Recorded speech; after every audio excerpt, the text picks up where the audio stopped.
हमारे पास शक्ति था, लेकिन हमको एहसास ही नहीं था कि हमारे पास क्या शक्ति है। हमारे पूर्वज आज नहीं, हजारों साल का इतिहास है। यानी पानी में जो राजा होता है मछली, उनको हमेशा पकड़ने का काम किया है। तो धरती पर कौन हमको पकड़ लेगा? कौन अपने हमको जाल में फंसा लेगा? हमारे पास तो वो शक्ति है, खाली हमको एहसास नहीं था। जैसे हनुमान जी को 7 समुद्र पार कर सकते थे, लेकिन उनको एहसास नहीं था। जब उनको समझाया गया कि हे प्रभु, आपके पास अपरंपार शक्ति है, आप 7 समुद्र पार कर सकते हैं। और जब हनुमान जी को शक्ति का एहसास हुआ, तो हनुमान जी 7 समुद्र पार जाके रावण को लंका जलाने का काम किया। वही शक्ति हमारे पास है। एक मल्ला का बेटा, मोदी जी हो, योगी जी हो, सबको पहचान कर दिए।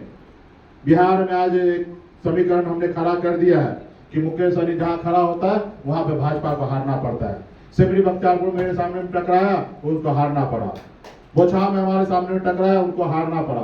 उसी तरीके से बिहार में कम से कम 243 सीट में 100 से अधिक सीट ऐसा है जहां आमने सामने की अगर लड़ाई होगा, तो मुकेश सहनी अगर वहां पे लड़ता है तो हमारी जीत होगा कि नहीं होगा ये मुझे नहीं पता है, लेकिन भाजपा का हार निश्चित तौर से है। अगर उनको बिहार में सरकार गंवाना है, और जब निश्चित तौर पे हमारी सरकार बनेगा, तो अगला लोकसभा में यूपी, बिहार, झारखंड में 1 दर्जन से ज्यादा सांसद बनाएंगे साथियों, 1 दर्जन से सांसद। अब हमको क्या, आपको कुछ करना है? हम तो बिजनेस कारोबार सब छोड़ दिए हैं। अभी हमको कोई फैक्ट्री लगाना नहीं, अभी हमको पॉलिटिकल पार्टी को इतना मजबूत करना है कि आने वाला 2029 में दर्जनों सांसद बनाएंगे। और जब दर्जनों सांसद बनेगा, आज राहुल गांधी जी के पास 100 सांसद है, अगली बार बहुत ज्यादा होगा तो 125 सांसद होगा। अगर उनको सरकार बनाना है तो 125 सांसद मुकेश सहनी जी का समर्थन लेना पड़ेगा, अखिलेश जी का लेना पड़ेगा, तेजस्वी जी का लेना पड़ेगा, उद्धव ठाकरे जी का लेकर सरकार बनाएंगे। क्योंकि कभी भी उनके अपने तो बहुमत से नहीं होगा, उस सरकार बनेगा तो वीआईपी पार्टी के सहयोग से होगा। अगर सहयोग से होगा तो निश्चित तौर पे आपका आरक्षण होगा, क्योंकि आपका आरक्षण जायज है। जब बंगाल में आरक्षण है तो बिहार में क्यों नहीं? जब दिल्ली में आरक्षण है तो बिहार में क्यों नहीं? जबकि बिहार, बंगाल, उड़ीसा, झारखंड पहले एक ही राज्य हुआ करता था। इस नाते आपका आरक्षण जायज है। मान लीजिए एक परिवार में एक पिताजी का 4 बेटा है, 4 बेटा है, एक घर है, जब तक शादी नहीं हुआ तो एक घर में रह रहा है, और जब वो बड़ा होगा, उसके परिवार बड़ा होगा, तो चारों भाई अलग अलग घर बनाएंगे। लेकिन चारों भाई अलग अलग घर बनाएंगे, लेकिन चारों तो भाई कहलाएंगे, अलग तो नहीं हो सकता। आज बंगाल से कटकर 4 राज्य बना, लेकिन चारों राज्य तो एक ही था, एक वहां के निषाद मछुआरा एक ही था। तो उस ग्राउंड पे आपको आरक्षण मिलेगा।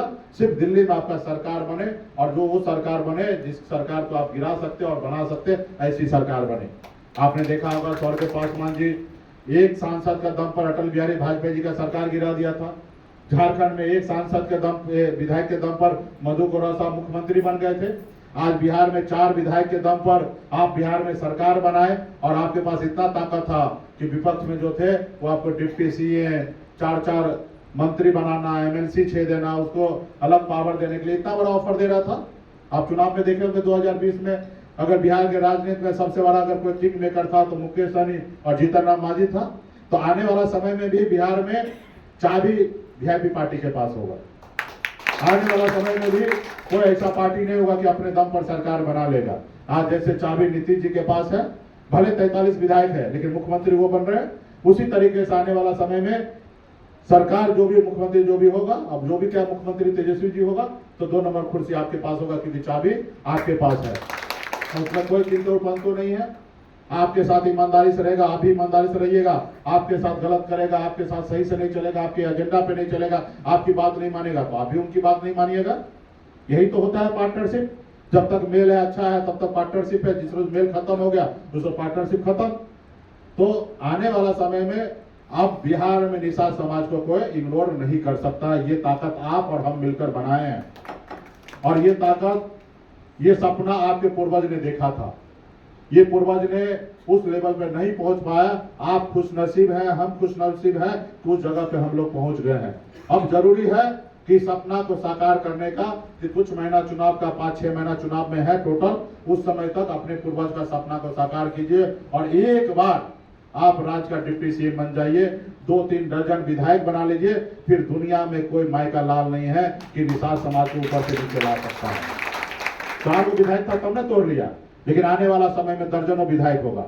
और जब दर्जनों विधायक होगा तो कोई तोड़ नहीं पाएगा। उससे पहले हम लोग को लगता था, उतना राजनीतिक अनुभव नहीं था, तो हम लोगों ने जो काम किया उसमें हो सकता थोड़ा नुकसान हुआ, लेकिन हम लोगों ने जीतन राम मांझी से सीखे हैं। अभी सब अपने घर में अपने लोगों के बीच में अपने लोगों को आगे बढ़ाना है, और निश्चित तौर पे जब अपने लोग आगे बढ़ेंगे तो अपने साथ रहेगा। तो गलती से सीख तो लिया जाता है, तो आने वाला समय में जो गलती हुआ वो सीखे, राजनीति भी समझ गए हैं। तो आने वाला समय में आपका जब सरकार बन जाएगा, डिप्टी चीफ मिनिस्टर बन जाएगा, तो हम कल रहे या ना रहे, लेकिन ये आपका समाज का सब ऊंचा रहेगा। आज आदरणीय लालू प्रसाद यादव जी ने संघर्ष करके 15 साल सरकार बनाए चलाए, गरीब लोगों को जमीन पर से उठा के कुर्सी पर बैठाने का ताकत दे दिए। आज कल लालू जी रहे या ना रहे, ये संसार हमेशा लालू जी को याद रखेंगे। वो कर्पूरी ठाकुर जी अति पिछड़ा का अधिकार देके गए, ये संसार जब तक रहेगा तब तक कर्पूरी ठाकुर जी को लोग याद करते रहेंगे। बाबा साहब भीमराव अंबेडकर ने हमारे दलित भाई के लिए आरक्षण देके गया, हम लोग के लिए भी आरक्षण देके गया।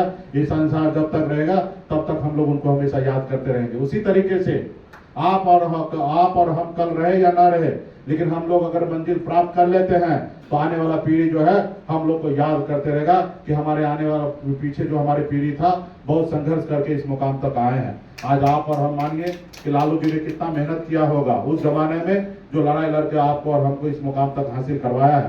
तो अब तो अभी हमारा आप लोग के लिए हम लोग के लिए बहुत आसान है। पहले का कल्पना कीजिए कि किस तरीके से लड़ाई लड़ते होंगे। उनके पास संसाधन नहीं था, मोबाइल नहीं था, टीवी नहीं था, कुछ एक दूसरे को समझता नहीं था, लेकिन उस समय उन्होंने संघर्ष किया है।